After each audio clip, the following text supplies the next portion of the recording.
Bonjour, je m'appelle Brice Lalande. Je travaille dans un organisme des Nations Unies qui s'appelle le Global Compact. En français, on pourrait dire le pacte mondial, qui est l'interface entre les entreprises et les Nations Unies. Les Nations Unies demandent aux entreprises de les aider. Et nous organisons un Business and Climate Summit, un sommet des entreprises pour le climat, les 20 et 21 mai à l'UNESCO.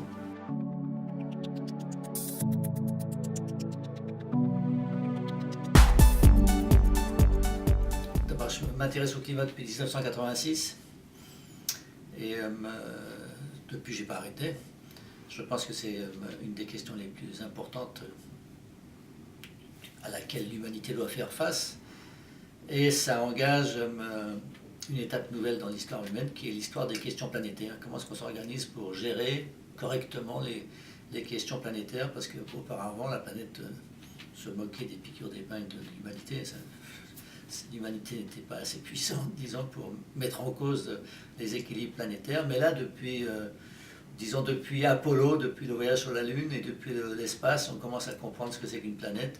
Et on s'aperçoit que 8 milliards de personnes avec des outils extrêmement puissants et les combustibles fossiles, ça met en danger les équipes planétaires. Donc voilà, c'est une question très grave.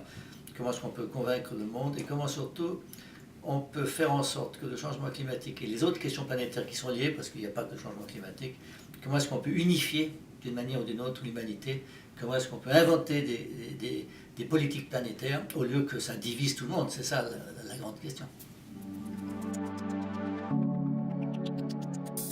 La COP 21, c'est la 21e, donc c'est pas extrêmement glorieux.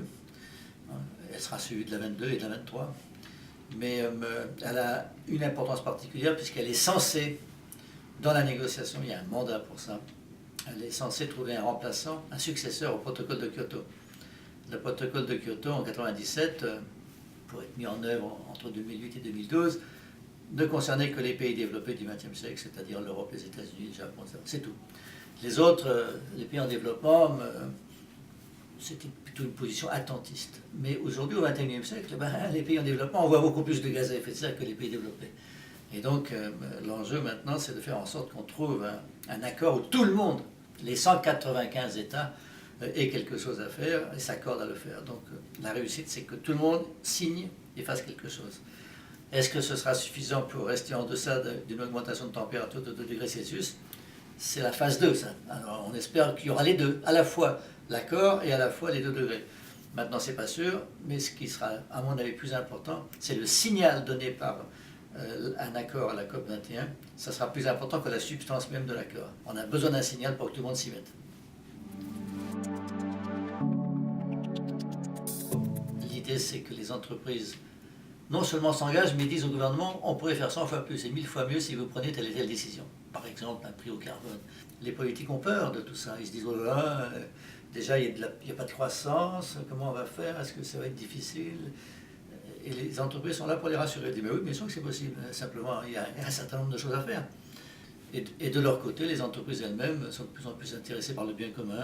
Elles disent, on appartient pas simplement aux actionnaires, mais aussi à nos clients, à nos fournisseurs, à notre personnel, aux gens qui sont les riverains de nos usines, etc. Et si la société va mal, nos entreprises vont mal aussi. Donc on s'intéresse aussi au bien commun et on cherche à intervenir, à agir. Et aujourd'hui, il y a de plus en plus d'entreprises qui se sentent concernées par le changement climatique et qui cherchent les moyens d'être plus efficaces, à la fois sans toucher même à la politique ou au mécanisme de l'économie mondiale, tout simplement en essayant de réduire leurs émissions, de mesurer leur empreinte carbone, de se fixer des objectifs de réduction d'émissions, etc. Et puis, il y en a d'autres qui disent, mais écoutez, on peut faire beaucoup plus. Et donc, l'idée, c'est de les réunir, celles-là. Comment est-ce qu'on peut faire plus? On peut faire plus si on se met d'accord, par exemple, pour qu'on soit à 0 émission en 2050. Ah, voilà un objectif. Est-ce que les politiques les partageraient avec nous? Alors, comment on fait? Parce que nous, entreprises, on a besoin de certitude, de savoir où est-ce que les politiques veulent nous engager dans les 20 ou 30 prochaines années, de manière à diriger nos investissements. Est-ce qu'on pourrait avoir un prix au carbone? Le prix au carbone, c'est une pénalité donnée aux émissions de gaz carbonique. Tant qu'il n'y a pas de pénalité, les gens ils vont choisir le charbon, c'est ce qu'il y a de moins cher, c'est ce qu'il y a de plus polluant. Donc, si vous voulez, l'idée c'est ça, c'est discutons avec les politiques pour voir comment on peut ensemble trouver des politiques publiques pour infléchir l'économie mondiale vers le bas carbone ou zéro carbone. D'abord que c'est très bien de vouloir faire quelque chose, que la question du climat est liée à celle de l'eau. Elle est liée à l'ensemble des problèmes politiques et économiques. Donc c'est une bonne entrée en quelque sorte pour agir dans la vie.